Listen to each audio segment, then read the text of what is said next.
Welcome back to some new r/PettyRevenge stories, where people share small victories over those who wronged them.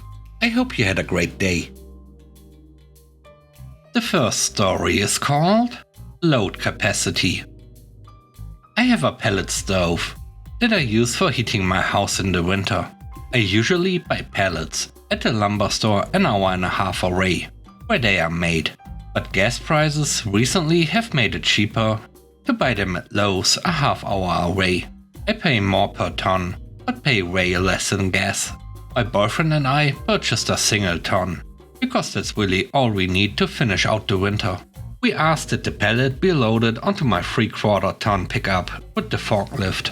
The employee refuses, stating that she can't put a 1-ton pellet into a 3/4 ton pickup, because it's more than the truck can carry. Okay, crazy. This pickup will and has carried 2 tons around, with no issues. But we don't want to argue with her, so we just started loading the bags individually into the back of the truck, as she set the pallet down on the ground right behind us. The employee calls the police, telling them that we are overloading our truck and planning to drive that way. Police show up and ask me what year my truck is. I tell them, and they Google the load capacity on one of their phones. The first result up says 3.5 to 4.4 thousand pounds. We are only loading 2,000 pounds. Police turn to her, see her phone in her pocket, and ask her why she didn't look up the load capacity of my truck before calling them. She sputters something about 3/4 ton versus 1 ton trucks and 1 ton of pallets. The police tell her never to waste their time calling them about something like this again, and leave. We finish loading the few remaining bags. I walked back into the store and let the manager know that we just had to deal with the police, because his employee wasn't aware that the size stated on the side of the truck is not its load capacity. I asked him why an employee would take it upon herself to refuse to load a ton of pallets and call the police, instead of coming and asking him what the right thing to do is. He apologized and said he would make sure all his employees know to speak with a manager instead of calling the police. That was the last time we ever saw her working there.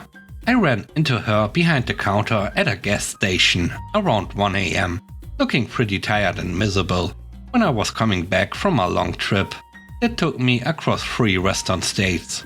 I doubt she recognized me, but it sure made me smile like a fiend to see her working graveyards instead of day shift. The next story is called Crazy Tip. This happened last year. I was working as a grocery shopper and delivery guy. You probably know the app. I did a double order about 24 hours after a snowstorm was over. Most people have their driveways shoveled by now.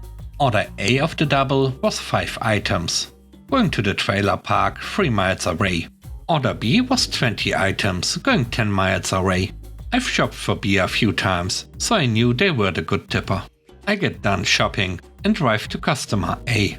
The driveway was not shoveled, and it's a hand to customer. I park on the road and trudge through nearly a foot of snow to the front door, and I knock. A woman in her late 20s, early 30s answers the door. I hand her the 2 bags and say, "Have a nice day." She stops me from leaving and proceeds to tell me that the tip she left me on the app was so I would shovel her driveway. Before I could say anything, she points to the shovel, says, "Get started or I will remove the tip," and closes the door. Her driveway is about big enough to fit 2 cars. I stood there kind of dumbfounded by the audacity and entitlement of this woman. Then I remembered who I was delivering to for order B, and instantly I knew that this person, customer A, was a low tipper, possibly no tip. So I took the shovel and pretended like I was going to do it. I then went to the side of the trailer and behind her car, where I was out of view, and proceeded to write in big yellow letters some choice words for her. I left the shovel next to it. As I'm driving away, I messaged her, "Sorry, I can't shovel your driveway. I have another delivery to make. I left the shovel behind your car." She never messaged me back, didn't give me a bad review, and didn't take the tip array, so maybe she didn't see it, but I'm fully satisfied believing she did. If you are wondering how much the tip was for all that shoveling she wanted me to do, $5. The last story is called Tenant Revenge.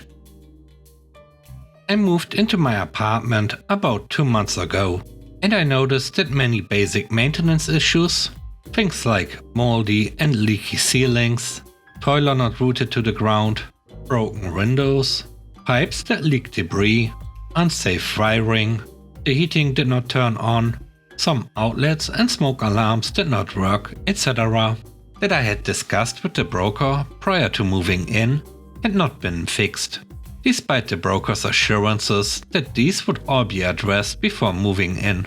Additionally, no one had bothered to clean anything, so when I should have been unpacking and setting up my new home with my wife, I was busy on my hands and knees all day, scrubbing every dirt-caked surface. Fast forward a few days, we speak once again to the broker and to the building management about the conditions which were not fixed. They send a superintendent, who does not speak any English, and who disappears before fixing the issues, but not before leaving a mess. This repeats for a week, until I finally call the city, who sends an inspector. Turns out the conditions of the apartment are deemed illegal, and the landlord is given a certain window of time, either 30 days, 60 days or 90 days, to fix each specific issue before fines begin to accrue. City inspectors keep coming to check on the repairs. Meanwhile, a manager from the building is emailing us, saying that we never gave them proper notice of the issues, and that we are in the wrong for calling the city. The other representatives from the management agency back her up, totally ignoring all our prior conversations, many of which were in writing via email. Once I proved that we did indeed describe the issue to them, they blamed me for not allowing them access to my apartment to do the repairs. Lots of angry emails go back and forth, which ultimately leads to nothing. 2 months into our lease, most of the repairs had finally been completed. Turns out, however, that when city inspectors were here, they noticed that the front door did not automatically close. Apparently, that is required for fire safety reasons. I honestly don't get it, but I don't particularly care, because at this point I am angry. Workers were here to fix the door, while a city inspector came and told them that the door must close automatically from 30 degrees. The workers don't seem to be so skilled in math, and they clearly were not able to estimate what a 30-degree angle looked like. They saw that the door closed automatically from a much larger angle than 30 degrees, and assumed it was okay. Tired of dealing with unreliable workers and the management in denial, I didn't say anything. After they left, I measured my door, which is 36 inches wide. The door would need to self-close when the edge of the door is 18 inches away from the door frame. Did the door actually do that? Of course not. Management believes this issue to be fixed, but next time the city shows up to inspect if it has indeed been fixed, I will show them the math and demonstrate how the door does not properly close. Fees for this issue not yet being remedied are accruing at a rate of $250 per day. Once the city sees that the issue still has not been fixed, the fees may escalate even more. The next phase is creating leaflets about tenant rights, how to get the city to lower one's rent if living conditions are poor, and how to call the city inspectors to find a landlord for unaddressed maintenance issues.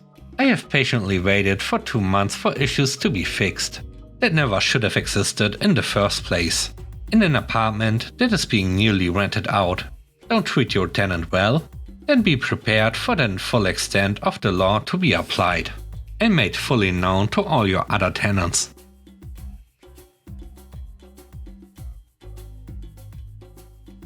Thanks for watching the video. I hope you enjoyed it. If you did, please don't forget to leave a like, comment and subscribe. And if you have time, watch another one of my videos. And now, I hope you have a great day. See you soon. Bye bye.